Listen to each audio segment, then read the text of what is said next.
Casual Crafting will be building a Gundam model. Specifically, the Master Grade Wing Gundam XXXG-01W Endless Waltz Edition.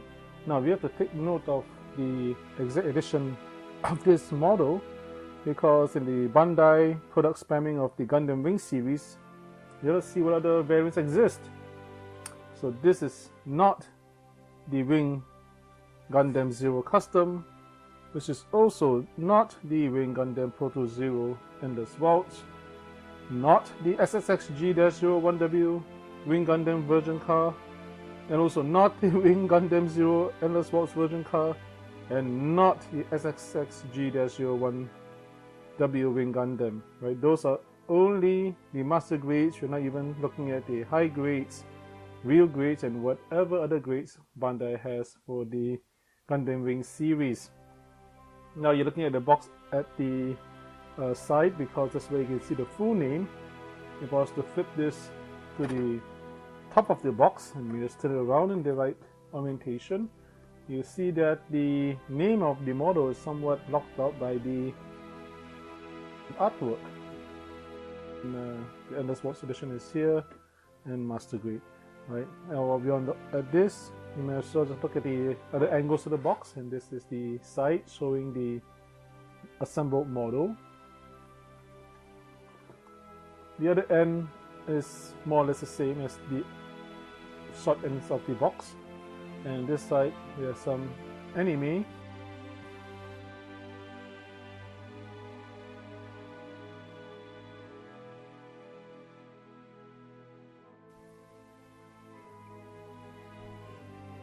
So how did I choose this particular version? This is the one that comes with an action-based mount point, as you'll be able to see in the manual on page 15, right here. This is the practical choice, as I am not good at posing models, so having the action base is very helpful to me. Not all Gundam Wing models apparently have an action-based mount point. This version also, I think, has a nice plane mode transformation. I also don't quite like the bird wing Gundam designs, right? It looks nice, but it's such a ridiculous, impractical design. I have limits to my acceptance of space magic.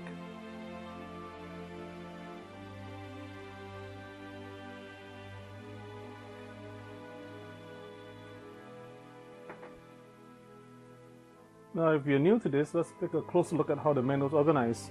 The manual, quite clearly at the front, you see the artwork and the model name. And as we go into it, you will see some background of this particular Gundam in Japanese. The newer models have English translations, but this one is still in Japanese.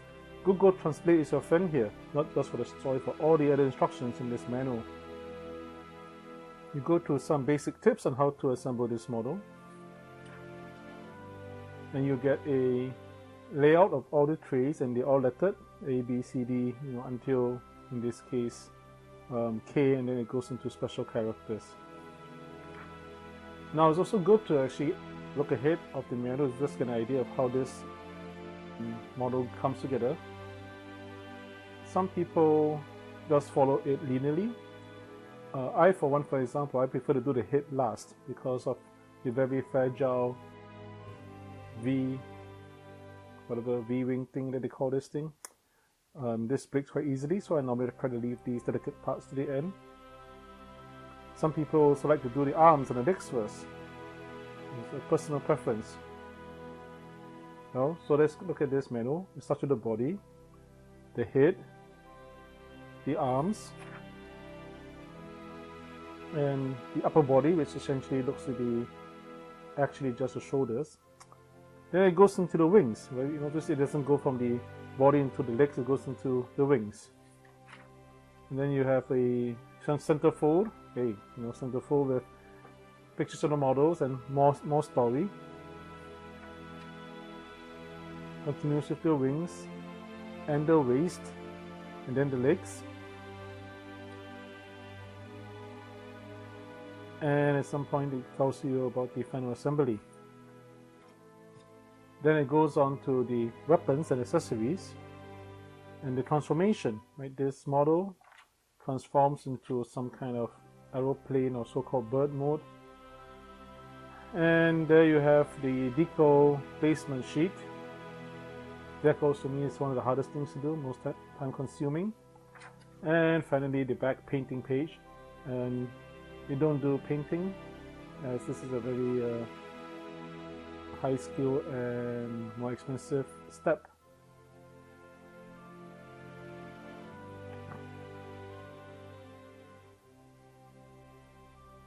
So let's see what's in the box.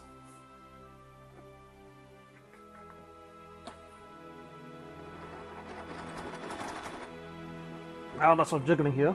Actually, I have kind of opened this up before. The one thing to know about the trays, they're not actually packaged linearly, right? So it's not you're gonna get A and B together.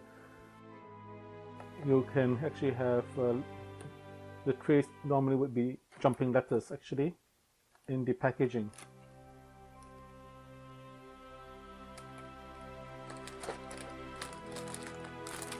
So we have this tray with beam sabers and the Buster Rifle, parts of the wings,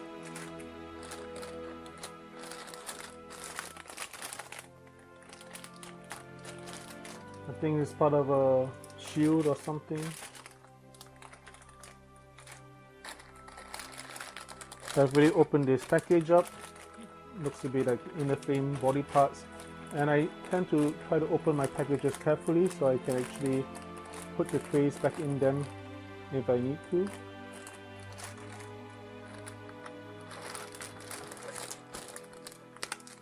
Probably outer body parts, and this is that very delicate V fin I mentioned.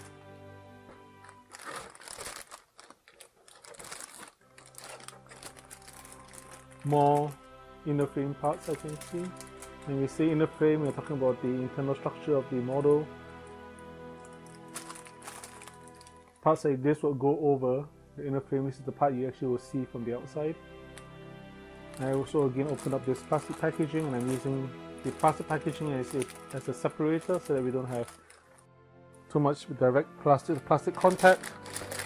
And then finally we have another tray, looks to be more of a shield and other parts, right? And these are parts that are normally used to act as joints for the arms and legs and other moving parts. Alright, now back in the box it goes. Like and subscribe to support my channel and help me make more videos. Okay, let's get some casual crafting assembly going, shall we? And we'll start off with the body, as it suggests. It requires trays E, F, H, G, B, and A. So let's make sure I got all that coming around. Oh, I do have the PC guy here, so I'll just show you how I open up these packages. So I don't just tear them, as you might see in some other people make do. I actually very carefully peel them open from the middle, where the thermal sealer does its job, so I can actually put the trays back in the packaging if needed for their protection, right? So, you know, and here's PC. Alright, anyway, so put it aside. I have A and B here, separated by a piece of plastic. If you saw, we had PC, and I got some stickers here, and I have F and H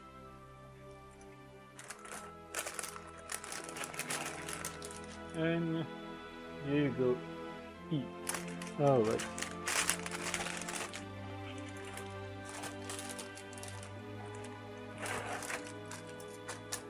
So I'm gonna put this to the side so I can look at it, and let's get going. So I'm not one of those guys who's gonna cut out everything from the runner and hope for the best. We do things one by one because at this rate we can't, at least I can't afford to make too many boo-boos, so doing it in a low risk manner is how I do it, right? One of these kits costs like $50 to $100, and it's not something I want to have to buy again or have regrets. So it says I need F5 and F4. Okay, so let's cut out carefully. So the name of the game is Don't Cut Exactly In. I use the PN125 and I cut somewhat back from the part.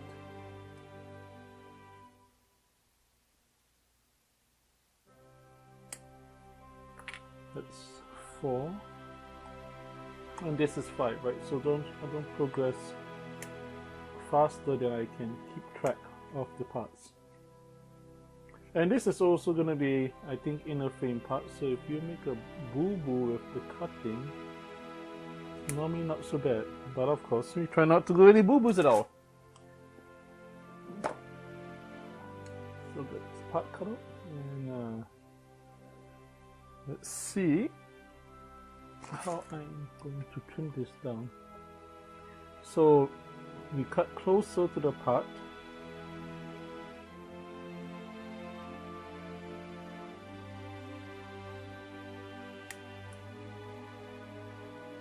Hold on a second, I'm going to get my nut bin here. This plastic bin is just to catch those little plastic things that just fly off it so it doesn't scan up all over my room.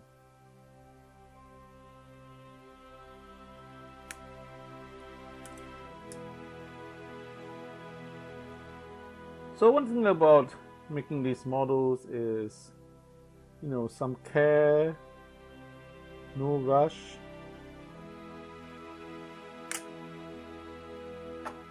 Right, and that's maybe part of the peacefulness of the process. You're gonna aim for quality in what you do. And now switching to my precision nipper. Do the final closer cuts.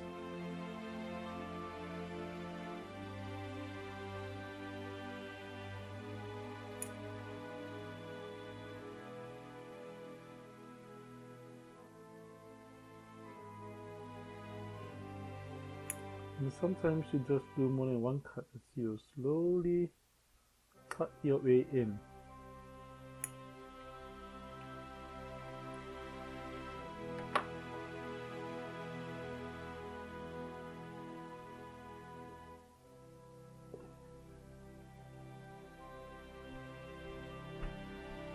Let's see how it looks. Yeah, note the flat side of the cutter and the angled side.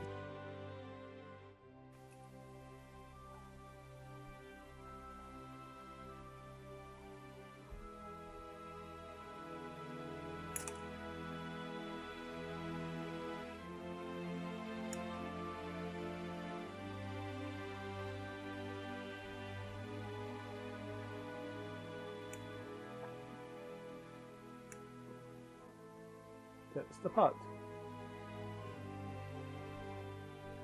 For the next step, I will put together, I guess, what looks like a cockpit.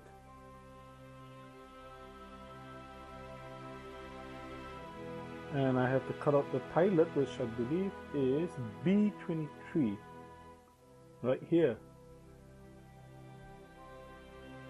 And well, you know, no glove, because actually I realized that I need to have one hand-free because my camera touchscreen doesn't like it when I wear a glove.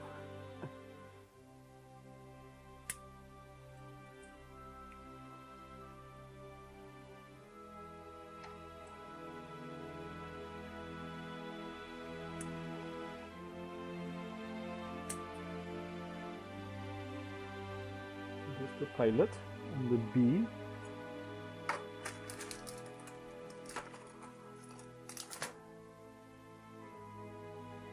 And I have a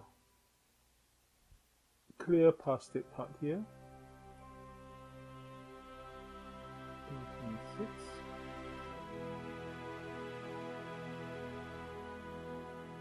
And I'm going to leave this to later.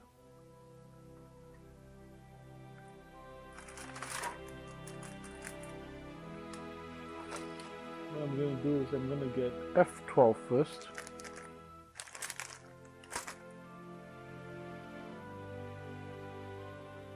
And where are we? Where are we? F12. Here. And a lot of these things are not really obvious points of mistakes or quality, but it's one of those things where you just do it because you can and you know, I guess what you are doing.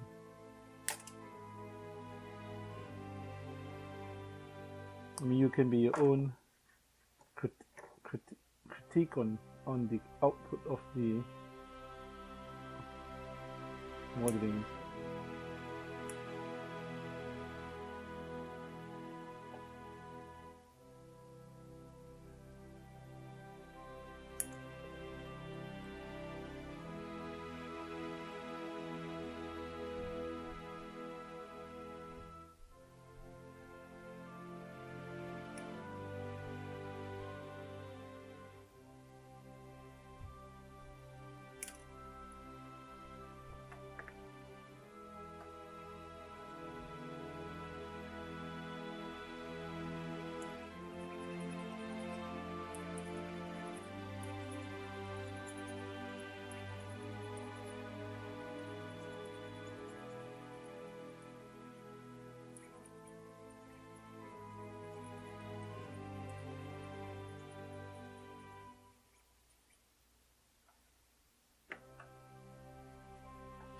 Because the next step is going to be applying a sticker.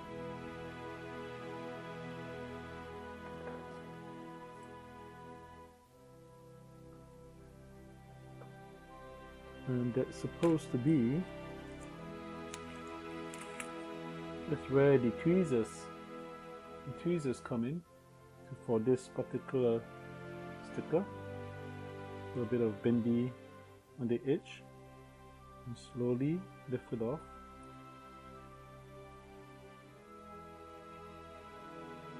Now take the part and very carefully center it.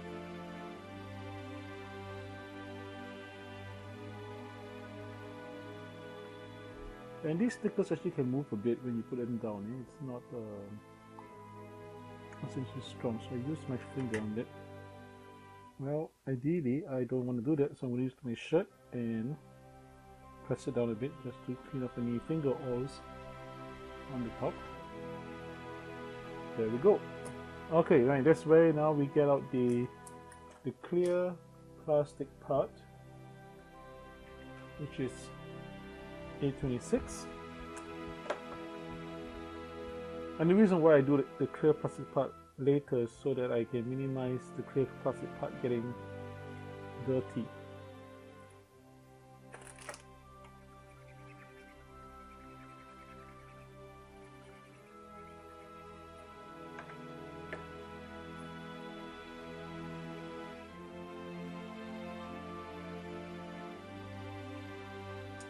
Well, in reality, you know, when you watch some videos, people just snipping stuff here and there everywhere.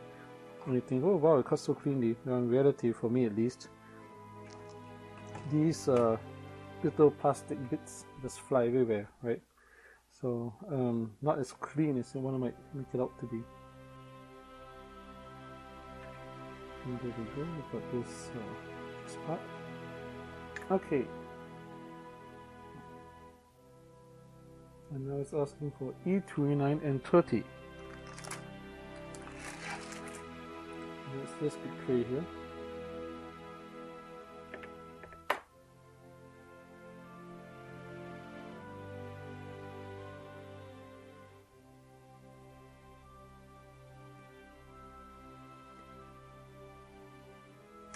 So one thing to note about these plastic parts is they're not the same plastic. The different colored plastic actually normally represent a different material. So the cutting is kind of a different feel depending on the color of the plastic you're working with. Now of course it's not the color that matters, it's the material, but the material colors normally reflects a difference in material. So you will notice me constantly switching back and forth between the different cutters.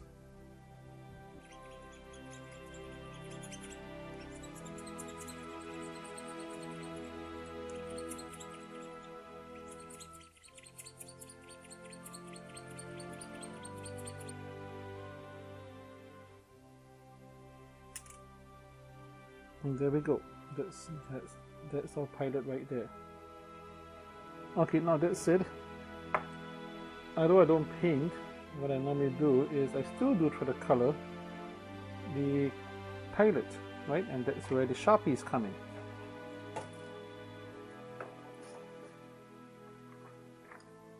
So let's see what the manual kind of says about him. Okay, so he has either a green shirt or some kind of brown vest. So let's see what I can do for colors. So I have a set of Sharpies here.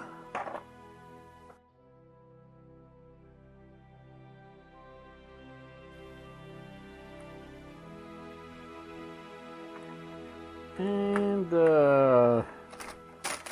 I don't know, dark blue pens. If I can give him dark blue pens, let's see if I can give him dark blue pens.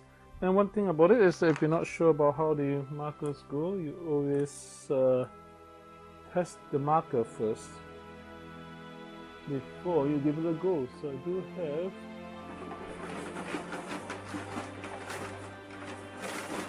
some runners from other pieces, right? So I'm gonna test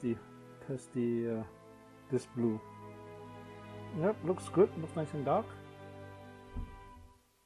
Okay, let's give it a go.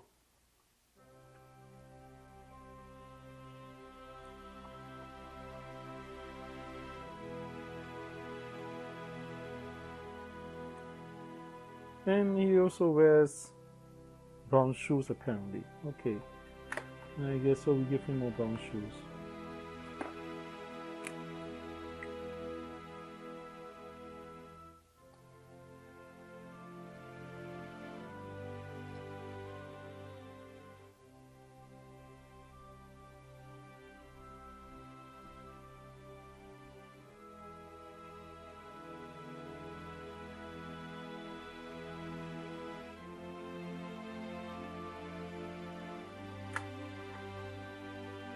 And I'm just gonna give him a dab of black on his head, since I think the brown is a bit too weaker color. So a mix of black and brown for his head.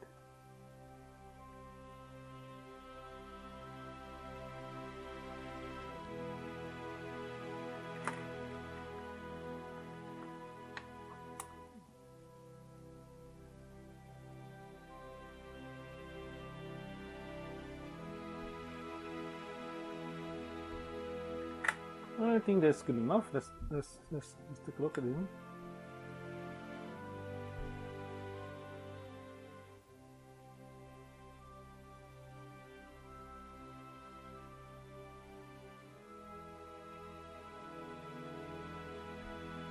I think not too bad. Didn't take too long, and again those are Sharpie markers.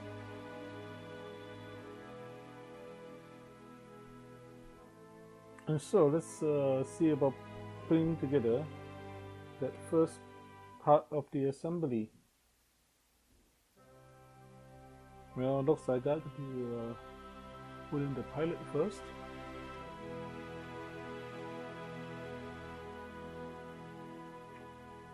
I guess back to the tweezers.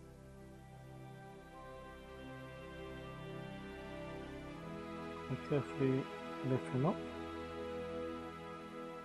put him in there,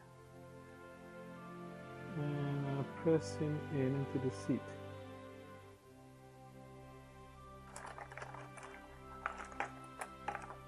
And again, even though I'm not going to see him again, I'm just going to touch up his arms a bit more.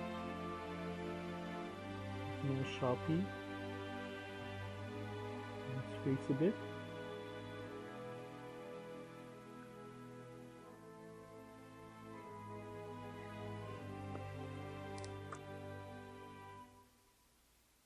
So this thingamajiggy goes here,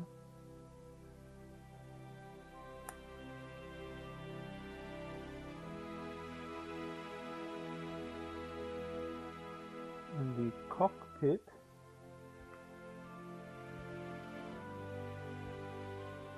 goes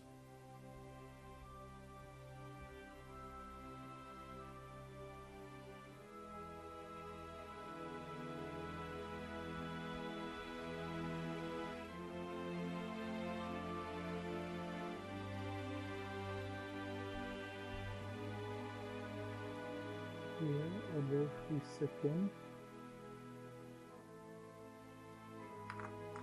Oopsie. And I need to go and take a piece out of this PC thingamajiggy, and that would be PCG. So PCG, YU, G, E, F, G, this guy. Okay. So this PC, I think they mean polycap in English, and this is very soft plastic. Essentially, it's kind of a rubbery texture. Cuts very easily, and this is normally used as a joint connector. So let's give it a go. We have this part. Now we have this part still, and this goes in facing up, and this goes in here.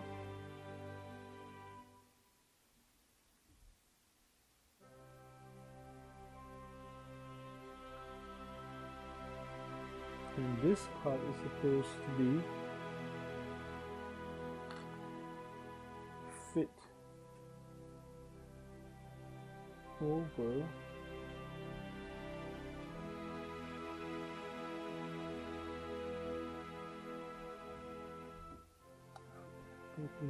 okay, here you go. Flat side facing forward. Flat side, there's a flat side here is facing forward.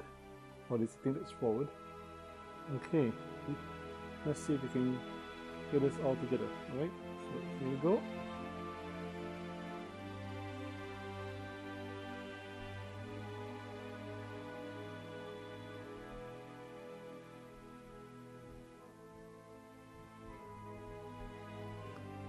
Holes at the back, line them up.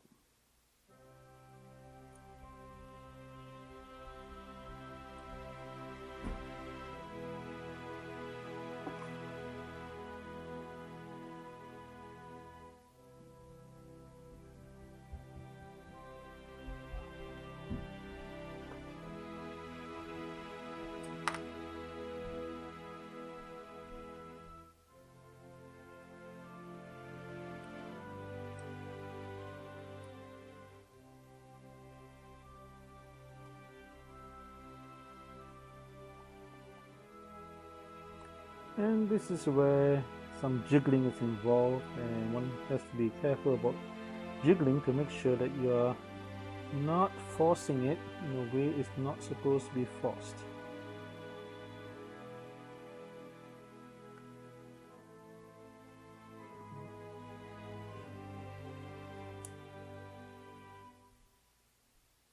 And looks like there we have it, the first part of the assembly. Let's give it a tiny little squeeze here and a bit of brushing.